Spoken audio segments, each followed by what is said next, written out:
m'appelle Charles Mbouyi, le grand B. Je suis entrepreneur. L'entrepreneuriat pour moi, j'ai commencé ça un peu depuis longtemps. Mais je dirais que c'est depuis l'année passée que je suis en train d'évoluer dans le domaine de la fiduciaire. Donc j'ai arrêté avec le travail que je faisais et je me suis décidé de me concentrer à 100% sur le business que je fais maintenant. En fait, nous sommes un cabinet fiduciaire. Dans un cabinet fiduciaire, nous traitons tout ce qui est lié à la comptabilité, à la fiscalité, à la facilitation administrative pour les entreprises clientes. Nous avons un contrat de prestation de services avec des entreprises de droit congolais et ces entreprises-là nous ont cédé la gestion de leur comptabilité, la fiscalité ainsi que d'autres tâches. Tout ça, c'est défini dans un contrat. Bon, je crois que là où j'ai travaillé, c'est ce qu'on est en train de faire. J'ai travaillé au cabinet F Compta, chez l'expert comptable M. Blaise Massiala, qui est mon maître. Il y a des circonstances qui ont fait qu'on puisse se séparer, comme c'est le domaine où j'ai plus de connaissances, plus d'expérience, parce que je suis dans ces domaines depuis 2014. Alors, je ne pouvais que œuvrer dans les domaines où j'ai déjà assez d'expérience. Ouais, je suis d'abord par ma formation, je suis licencié en télécommunication et réseau informatique. Et après, j'ai fait beaucoup de formations liées à la comptabilité. Je suis d'ailleurs en train de faire une formation sur la fiscalité internationale. En dehors de ça, j'ai fait plusieurs formations sur la fiscalité, la comptabilité, l'audit même. Je crois que dans les jours à venir, nous sommes en train de nous battre pour être certifiés par l'ONEC, qui est une structure que l'État congolais avait mise en place pour agréer les experts comptables. Plusieurs difficultés. Bon, nos difficultés à nous, elles sont à deux volets. Le premier volet plutôt, c'est déjà avec nos clients. Vous savez que la classe moyenne au Congo, elle est plus occupée par les Indo-Pakistanais. Et la plupart de ces gens ne connaissent pas nos lois. Alors, souvent, quand vous conseillez ces gens-là de pouvoir se conformer aux lois de notre pays, très souvent nous sommes traités de collaborer avec l'État congolais pour soutirer quelque chose chez ces gens-là. Alors, c'est difficile maintenant, quand vous voulez marcher normalement, d'avoir le marché. Parce que ces gens, la plupart, ils ne veulent pas vraiment très bien se conformer. Trop peu de gens les font. Alors nous, tellement que nous voulons vraiment faire le travail comme il se doit, nous avons vraiment beaucoup de difficultés de ce côté-là. Par exemple, vous voulez déclarer quelque chose, une marchandise, ou bien vous devez payer une taxe qui vous coûte 1000 $ par exemple. Et lui vous dit non, moi je veux que vous puissiez payer 50 $. Par quelle magie vous allez le faire? Et quand il vous dit ça, il vous donne des preuves. Mais l'autre là-bas, il paye comme ça. Pourquoi vous voulez que je paye un peu plus cher? Là, c'est compliqué. Donc, il faut casser la tête pour l'amener à la compréhension. Que l'autre là, s'il fait ça, c'est pas bon. Toi, tu dois faire ce qui est bon.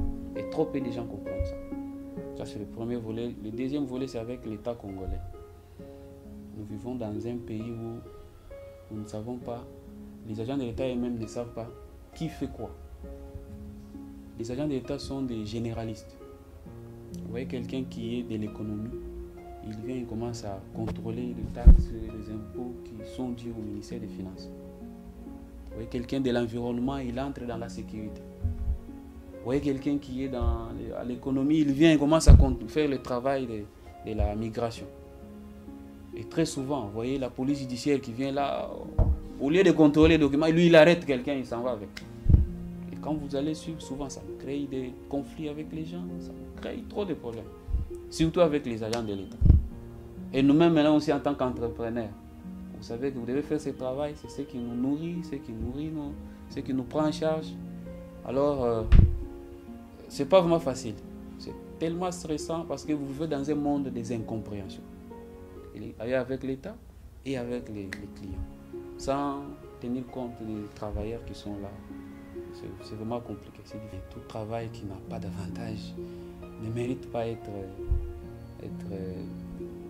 pris en considération. Donc quand quelque chose, il n'y a pas d'avantage, on laisse. Si on continue à le faire, c'est parce qu'on trouve qu'il y a quand même l'avantage. Le plus grand avantage que moi je trouve dans ce travail, c'est l'ouverture d'esprit. Ce travail, moi personnellement, ça m'a enlevé les complexes. Parce que vous voyez, quand vous parlez à quelqu'un qu'il faut aller au parquet, quelqu'un peut mourir seulement quand il voit une convocation. Mais ce travail nous a permis, en allant au parquet, en allant par ça nous a un peu décomplexé.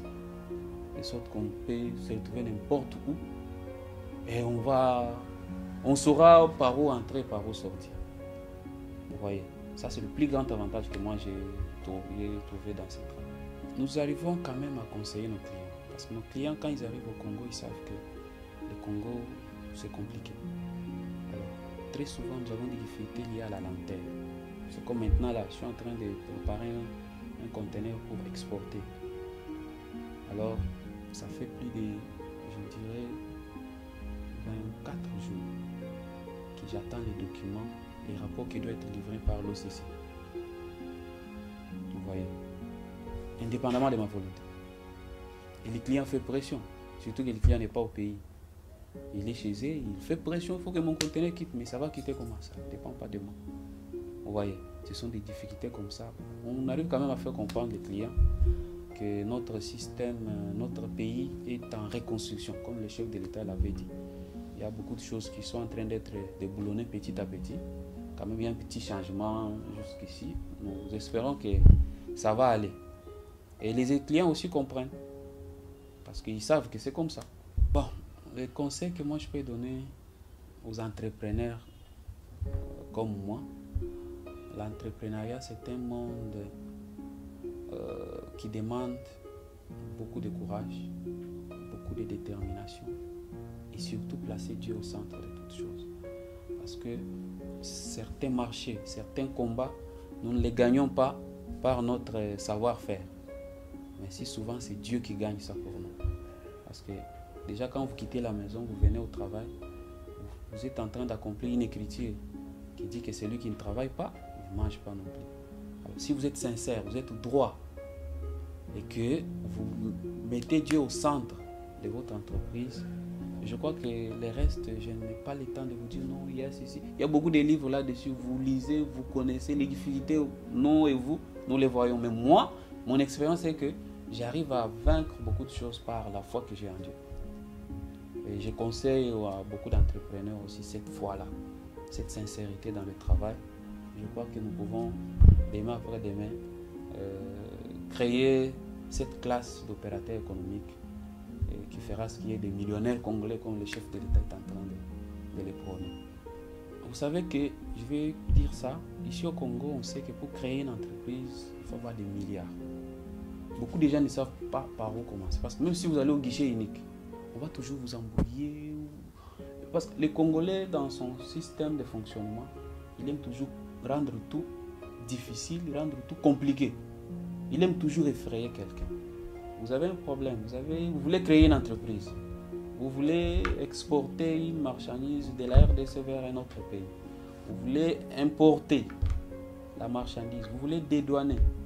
Vous avez votre société, votre boutique, votre entreprise, mais vous ne savez pas comment distinguer les taxes à payer dans votre secteur. Parce que ça aussi c'est un problème, on a trop de taxes dans ce pays.